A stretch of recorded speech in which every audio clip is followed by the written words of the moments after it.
Bom dia. Para você que está assistindo o culto online, esse culto, essa mensagem, ela vai ao ar no dia 28 de junho de 2020. Nós estamos gravando para o culto que vai ao ar nesse dia. Então, se você está assistindo agora pela manhã, bom dia, né? Se você assistir em outro horário, desconsidere isso que eu estou falando. Mas eu desejo a você que essa mensagem o encontre com a graça e com a paz do Senhor Jesus. Amém? Meus irmãos, a Bíblia nos ensina muitas lições preciosas.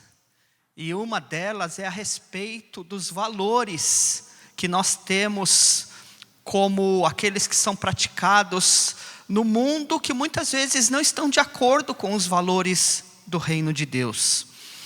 E alguns desses valores falam sobre você ganhar, sobre você ser vitorioso, né? O mundo que vivemos, ele nos ensina que nós devemos sempre ganhar, que você sempre tem que ser o vencedor, que você sempre tem que ser o primeiro lugar, não importa qual seja o preço, você tem que ganhar, né? Que nós devemos sempre buscar a vitória. Na verdade, isso não é um demérito, isso deveria ser um objetivo, mas a que preço? A que preço? Né? Nós no Brasil, o país do futebol, esporte que a maioria dos brasileiros adoram, me responda com sinceridade, você lembra quem foi o segundo colocado do campeonato do ano passado? Talvez o campeão todo mundo lembra, mas e o segundo colocado, você se lembra?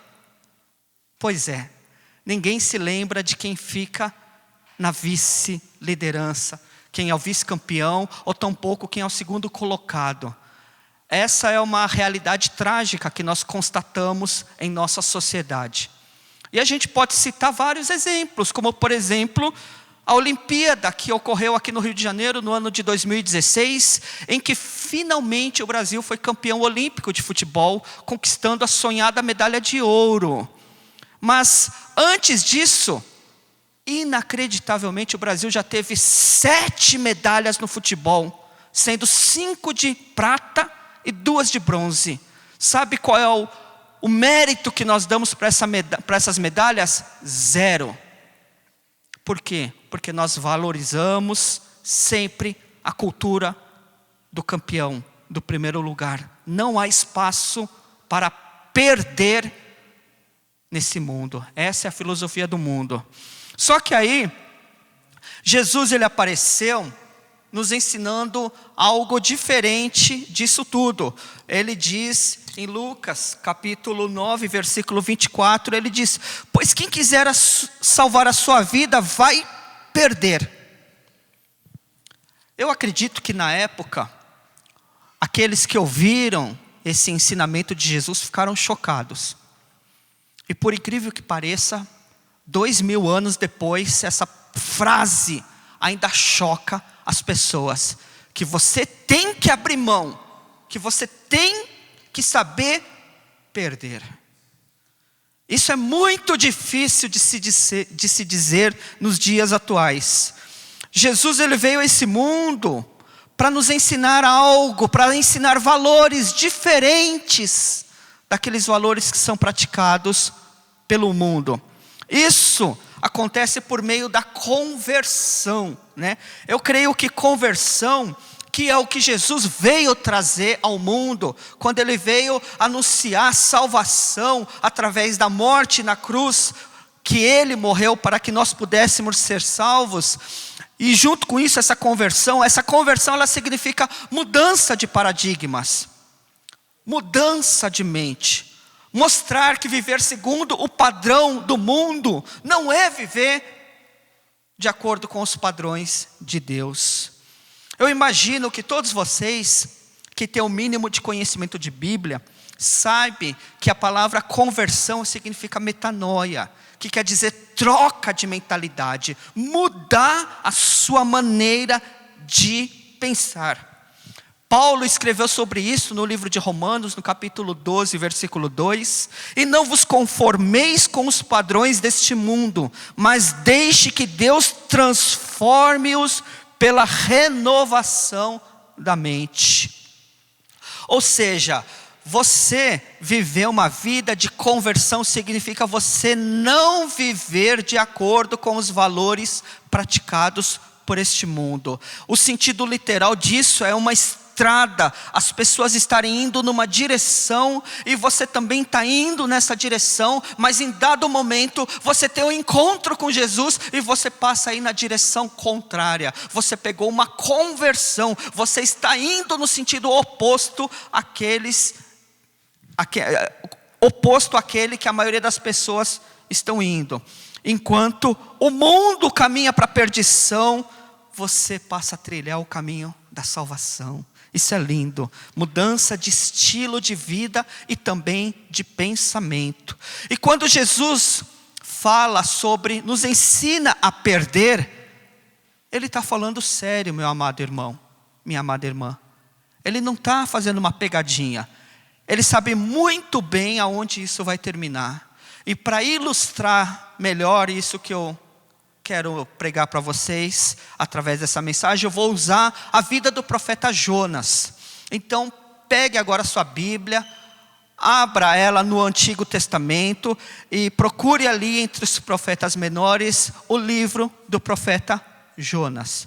É um livro bastante curto, ele tem apenas 4 capítulos, e nós podemos já sintetizar esses 4 capítulos, falando no qual, o primeiro capítulo nós vemos a desobediência do profeta Jonas. No segundo capítulo nós vemos a oração de arrependimento dele. No terceiro capítulo nós vemos já a obediência do profeta Jonas. E no 4º capítulo nós vemos a raiva do profeta. Tá? Então, rapidinho, Jonas capítulo 1 diz assim, a palavra de Deus.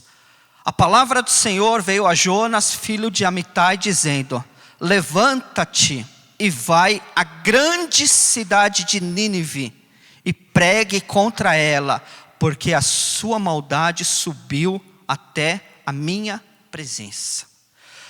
Pai Todo-Poderoso, eu rogo a Ti que, em nome do Teu Filho amado Jesus, o Senhor fale conosco por meio da Tua santa palavra, para que possamos ser edificados, para que possamos ser instruídos, e para que, Senhor, possamos aplicar esses ensinamentos no nosso dia a dia, Pai. Que a Tua palavra ela possa encontrar nessa hora no coração daquele que está ouvindo essa mensagem, possa encontrar um terreno fértil, uma terra boa, e essa semente possa ser semeada e em tempo oportuno ela possa frutificar para a Tua honra e para a Tua glória. Eu agradeço em nome de Jesus. Amém. Meus amados, Jonas é um dos personagens mais queridos da Bíblia. Eu descobri, trabalhando com crianças, que talvez ele seja o personagem mais amado das crianças de toda a Bíblia. É incrível como as crianças gostam de Jonas, né? Mas ao mesmo tempo, Jonas recebe tanto amor das crianças, ele é ridicularizado pelos incrédulos. Ele é controverso para os psicólogos, e ele é motivo de muita discussão, mas muita discussão, na roda dos teólogos. Eu me lembro que quando eu fiz seminário, quantas e quantas horas eu tive de discussão com os meus colegas de classe acerca do profeta Jonas e como ele é polêmico. Acho que polêmico é a palavra que melhor se encaixa com relação a Jonas, né? E Jonas, ele é o exemplo perfeito para ilustrar que abrir mão de algo significa vitória, quando isso é para Deus, né? O texto inicial, né, aqui nós vemos um Jonas desobediente, tá? O texto inicial nós vemos Deus dando uma ordem expressa para Jonas, quando ele fala: levanta-te e vai à grande cidade de Nínive e pregue contra ela, porque a sua maldade subiu até a minha presença. Né? Nós vemos Deus aqui cobrando o seu profeta para que ele faça aquilo que ele foi chamado para fazer. Se tem alguma coisa que Deus leva a sério, é a nossa responsabilidade de pregar, de testemunhar, de falar de Deus para os incrédulos. E nós vemos aqui Deus fazendo isso de uma maneira muito forte com Jonas, quando ele fala: Jonas, vai para a grande cidade. Perceba que Deus não está pedindo por favor. Deus não está falando: olha Jonas, se você tiver um tempinho, vai lá para Nínive. Olha Jonas, quando você estiver desocupado, vai para Nínive. Não.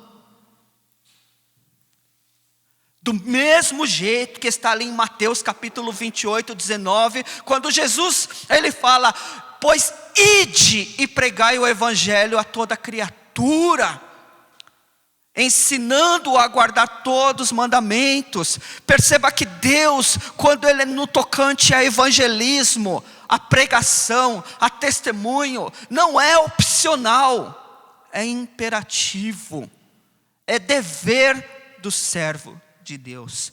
Assim como era dever de Jonas, né? Deus cobra o profeta aquilo que ele foi chamado para fazer: testemunhar. E nós estamos ministrando nesse mês sobre a necessidade de testemunhar do poder de Deus, para que nós possamos testemunhar a Cristo. Nós somos chamados para sermos testemunhas do evangelho da salvação de Jesus. E no entanto, meu amado irmão, Jonas recebe esse chamado de uma maneira tão objetiva. E para surpresa geral, o nosso amado personagem toma uma decisão contrária à vontade de Deus. E ele decide deliberadamente desobedecer a Deus. Deus fala: Jonas, vai para Nínive. Prega para aquele povo. E aí Jonas pega um navio para Tarsis, que é o sentido praticamente oposto a Nínive, né? Ele estava considerando que ele estava em Israel. A cidade de Nínive ficaria ao norte de Israel. Ele decide ir a leste. Tarsis hoje é onde fica a Espanha. Perceba a distância que Jonas iria percorrer ali de Israel até chegar a Tarsis, né? Tarsis, ele tem um contexto, né? Na época era visto, as pessoas criam que Tarsis era uma espécie de paraíso terrestre, por ser uma cidade ensolarada, por ser uma cidade que tinha muito ouro, muita madeira, e era uma espécie de Shangri-La, uma terra onde as pessoas eram felizes. E Jonas quis ir para lá, talvez expressando ali um desejo por uma busca terrena da felicidade, ao contrário daquilo que Deus o havia proposto. E ele vai para Tarsis. E é engraçado que o versículo 3 diz, ele enfatiza que foi para fugir da presença do Senhor. Olha que interessante, para fugir da presença do Senhor. É incrível como Jonas desobedece Deus na maior cara de pau. É evidente que Jonas, ele tinha os seus motivos e razões para fazer isso. É evidente. Eu não vou entrar aqui no mérito nem no contexto histórico para estar dando uma explicação detalhada do porquê ele não queria ir pregar em Nínive, mas ele tinha as suas razões. Entretanto, ele era um profeta de Deus. Ele foi chamado por Deus para pregar. E o profeta não escolhe onde vai pregar. É Deus que determina onde ele vai pregar. Só que Jonas não estava disposto a ser esse cara. Ao invés disso, ele decide ignorar o seu chamado e parte para Tarsis. Ele quis ir para bem longe, fugir da presença de Deus. Essa palavra presença, no original hebraico, ela tem o mesmo significado que face de Deus. Estar perante a face de Deus. Chega a ser irônico, porque enquanto muitas pessoas querem estar na presença, face a face com Deus, Jonas desejou o oposto. Ele quis ir para longe da face de Deus. Ele repetiu o mesmo erro que os seus antepassados hebreus fizeram ali no deserto, junto ao sopé do Monte Sinai. Quando nós lemos ali em Êxodo capítulo 20, logo após Deus entregar os 10 mandamentos por meio de Moisés, Moisés está ali recitando os mandamentos, explicando os mandamentos. A Bíblia diz que o monte tremia, que saía fogo do monte, que havia relâmpagos, que havia uma fumaça, a manifestação do Shekinah, da glória de Deus. E o povo, quando que viu aquilo, o povo quis fugir da presença de Deus. Eles falaram para Moisés: Moisés, fale você e ouviremos, mas não fale nós com Deus. Eles tiveram medo de estar na face de Deus, assim como Jonas agora também estava temendo estar na face de Deus. E o engraçado é que em Êxodo capítulo 33, versículo 11, a Bíblia diz que o Senhor falava com Moisés face a face, como quem fala com um amigo. Não existe nada mais glorioso para o homem do que andar na presença de Deus, do que ver a face de Deus, de poder chamar Deus de amigo. O Senhor Jesus, Ele falou para os seus discípulos: eu não vos chamo mais servos, mas vos chamo amigos. Deus, Ele quer ser teu amigo. Deus, Ele quer estar junto de você. Ele quer tratar com você face a face. Jesus veio ao mundo para isso, para estar rompendo com o véu que havia entre nós e Deus, para poder fazer com que essa comunicação fosse possível novamente. Deus busca sempre estar junto do homem. É o homem que evita Deus. Nós vimos isso claramente por meio de Jonas. E Jonas faz assim, foge da presença de Deus, né? Você, meu querido ouvinte, você está como Jonas? Como é que está a tua vida nesse momento? Você está fugindo da presença de Deus também?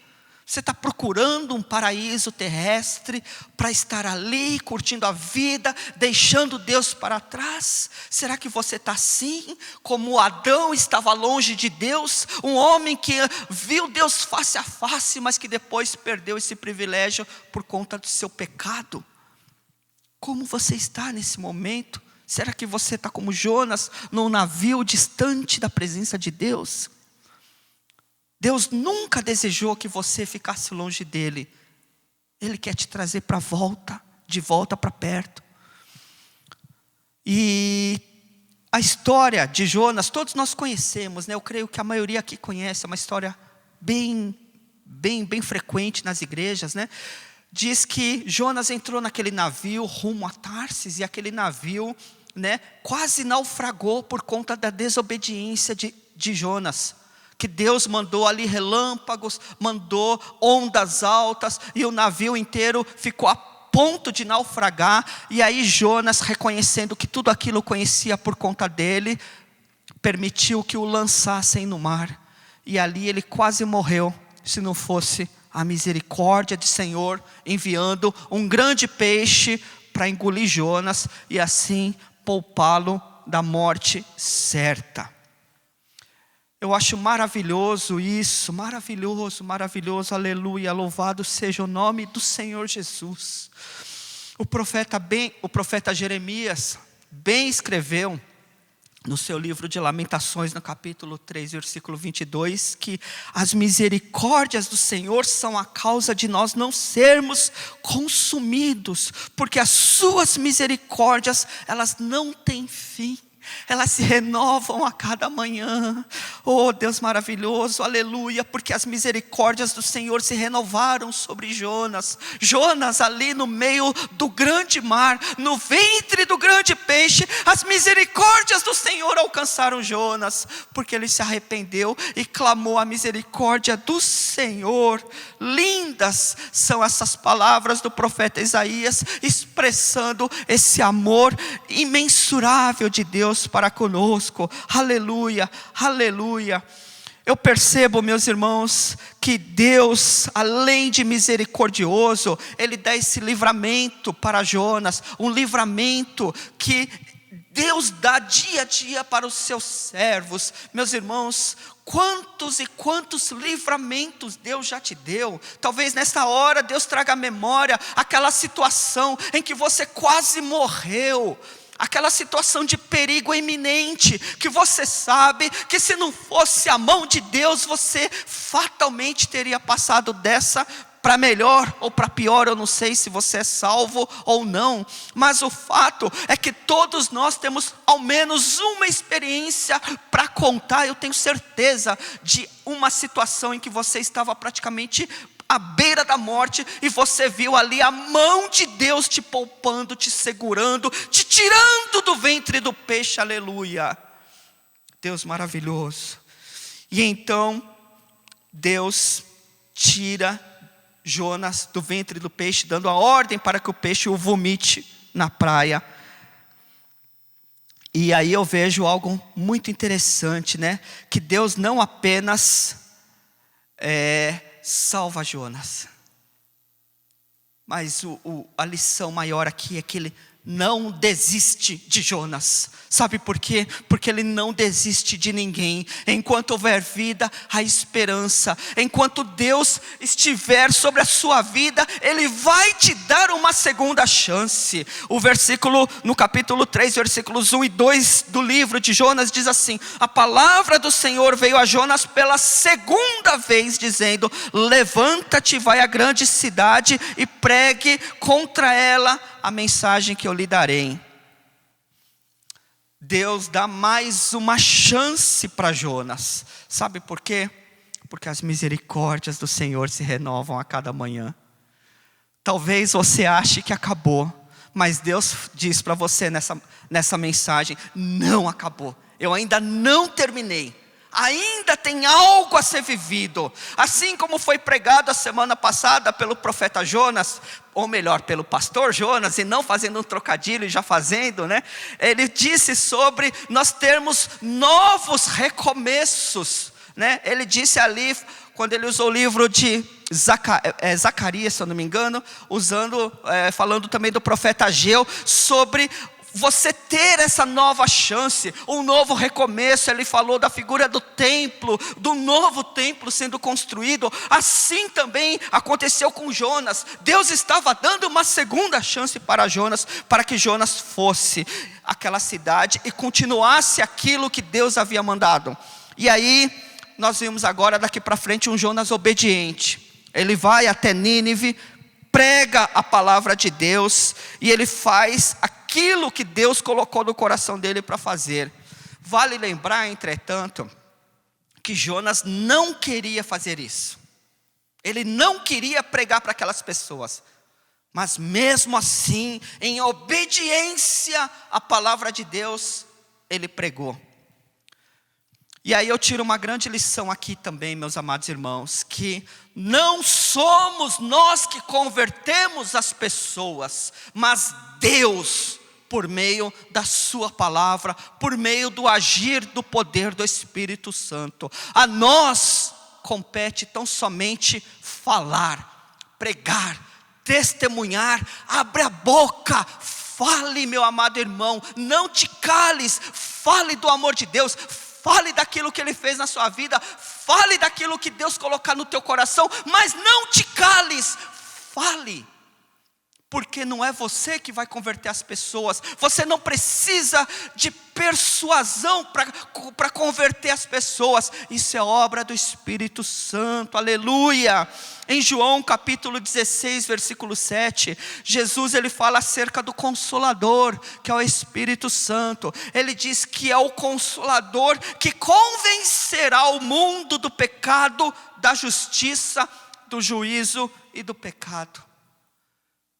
Então não fica preocupado se você não conhece Bíblia, se você acha que você não está preparado, se você acha que você não tem capacidade. Diga para as pessoas: Jesus te ama, Jesus tem um plano na tua vida, Jesus quer te salvar, Ele fez isso comigo, Ele pode fazer isso com você. Cite João 3,16, porque Deus amou o mundo de tal maneira que deu seu Filho unigênito, para que todo aquele que nele crê não pereça, mas tenha vida eterna. Eu tenho certeza que qualquer um de vocês que está ouvindo essa mensagem é capaz de falar isso. Não te cales. Não é você que converte as pessoas. Não é. É o Espírito Santo de Deus. Aleluia. Eu quero parar por aqui. eu quero enfatizar a você, querido ouvinte, que existe um Jonas em cada um de nós. Nós vemos aqui nessa lição que tem o Jonas desobediente e tem o Jonas obediente. E o engraçado é que, seja qual for o perfil do Jonas, em ambos ele fracassa. Ele fracassa na desobediência e ele fracassa na obediência. Porque Jonas era um cara que ele confiava muito na sua força, no seu conhecimento, naquilo que ele queria fazer. Ele era obediente quando Deus encostava ele contra a parede. Mas ele não queria pregar para aquelas pessoas. Ele não teve misericórdia dos ninivitas. Eu imagino que foi uma pregação raivosa, aquela pregação que Jonas fez em Nínive. Ele teve misericórdia na desobediência, quando ele estava no navio ali sendo quase naufragado. Ele teve misericórdia da tribulação do navio. Só que agora, na obediência, ele não teve misericórdia das pessoas de Nínive. Como pode isso? Como pode isso? Mesmo assim, em sua raivosa desobediência, Deus operou. Porque o poder sempre vem de Deus, ele não vem de nós. Isso não o impediu de ser um vaso na mão de Deus. Sabe por quê? Porque a obra de Deus, ela é maior que eu, é maior que você, é maior que qualquer um de nós. Nós não somos a obra, nós fazemos parte do reino, mas nós não somos a última bolacha do pacote. É Deus que opera. Nós somos apenas uma pequena pecinha nesse quebra-cabeça que se chama reino de Deus. Que Deus te abençoe, que Deus te ajude a testemunhar com coragem, com ousadia, ainda que você não sinta no coração como Jonas não sentia, mas faça isso, porque quando você perde é que você ganha. Feche seus olhos, eu quero orar com você. Pai bendito, eu te agradeço em nome de Jesus, Senhor, por esta palavra. A Ti toda a honra, toda a glória e todo o louvor, e que ela possa ser aplicada na vida dessas pessoas que a estão ouvindo neste momento. Que o Senhor as incomode, para que, Senhor, elas possam ter coragem para testemunhar. Derrama do alto nessa hora poder sobre elas, Pai. Assim como está escrito lá em Atos 1:8, diz que do alto o Senhor revestiria elas com o poder do alto, com o poder do Espírito. Reveste, Senhor, nesta hora, para que elas sejam cheias do Teu Espírito, Senhor, e falem com ousadia a Tua palavra, para que vidas sejam salvas, para que vidas sejam convertidas, para que vidas sejam agregadas ao reino, ao Teu reino, o reino do amor, o reino da glória, o reino da justiça. Eu te agradeço, Senhor, e te louvo desde já, em nome de Jesus, porque eu creio que testemunhos irão aparecer de vidas que pregaram e que vidas se converteram por causa dessas pregações que foram feitas. Em nome de Jesus eu oro e agradeço. Amém. Glória a Deus.